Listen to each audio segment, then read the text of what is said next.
গাজার দিকে তাকায় দেখেন তো, একবার ফিলিস্তিনের দিকে একটা চোখ তুলে তাকা।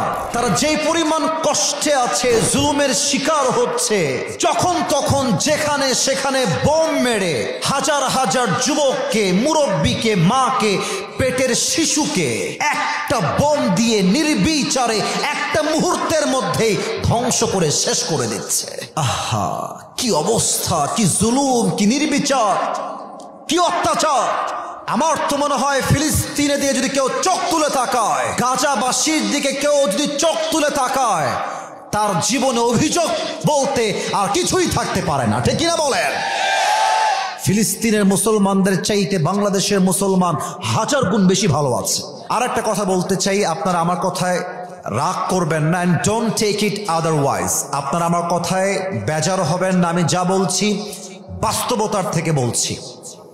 গাজায় যারা অ্যাটাক করছে ইসরায়েলরা অনেক শক্তিশালী দল, তাদের কাছে অস্ত্রের অভাব নাই, অর্থের অভাব নাই, টাকার অভাব নাই। কারণ কি?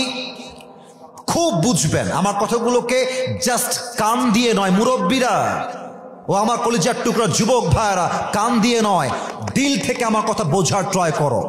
ইসরায়েলের এত নামি দামি ব্র্যান্ড আছে যে ব্র্যান্ডগুলো পুরো বিশ্বে চলে। তাদের যে পরিমাণ প্রোডাক্ট সেল হয়, তাদের ব্র্যান্ডে যে পরিমাণ টাকা পয়সা ইনকাম হয়, এগুলো টাকা দিয়ে তারা মুসলমানদেরকে নির্বিচারে হত্যা করে। কিন্তু আমাদের দিকে তাকায় দেখেন, আমাদের না আছে ওয়ার্ল্ড ওয়াইড কোনো নেতা, আমাদের না আছে ঐক্যতা, না আছে আমাদের কোনো কাজে কনসেন্ট্রেশন। মুসলমানদের কথা কি বলবো? আলিয়ার লোক কওমিকে দেখতে পারে না, কওমিয়ার লোক আলিয়ার লোককে দেখতে পারে না। বলেন ঠিক আছে কিনা? বলেন বলেন বলেন। জামাত ইসলামের লোক হেফাজত সহ্য করতে পারছে না, হেফাজত জামাত ইসলাম সহ্য করতে পারছে না।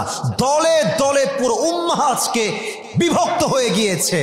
আমার তো মনে হয় এই চিন্তা যদি আমরা চেঞ্জ না করি, পুরো বিশ্বে ইসলামের যারা অনুসারী আছে মুসলমান, তারা নির্যাতিত হয়ে পুরো বিশ্বে ধ্বংসত্বের দ্বার প্রান্তে পৌঁছে যাবে। ঠিক কিনা বলেন? অতএব আমাদের প্রথম পরিচয় কওমি নয়, প্রথম পরিচয় আলিয়া নয়, প্রথম পরিচয় জামাত নয়, প্রথম পরিচয় হেফাজত নয়, প্রথম পরিচয় চরমোনাই নয়, প্রথম পরিচয় সরসিনা নয়, প্রথম পরিচয় আওয়ামী লীগ নয়, বিএনপি নয়, আহলে হাদিস নয়। আর আমার প্রথম পরিচয়, আমি মুসলমান ঘরের সন্তান, বগুড়ার ভাইরা। ঠিক কিনা বলেন? ঐক্যতার দোয়ার খুলতে হবে। এবং আমার মনে হয় যদি আরবের শায়েখদের হুঁশ ফিরে আসে, বিশ্বের মুসলমানদের নেতারা যদি ঐক্যবদ্ধ হয়ে যায়, ইসরায়েলের অস্তিত্ব খুঁজে পাওয়া যাবে না।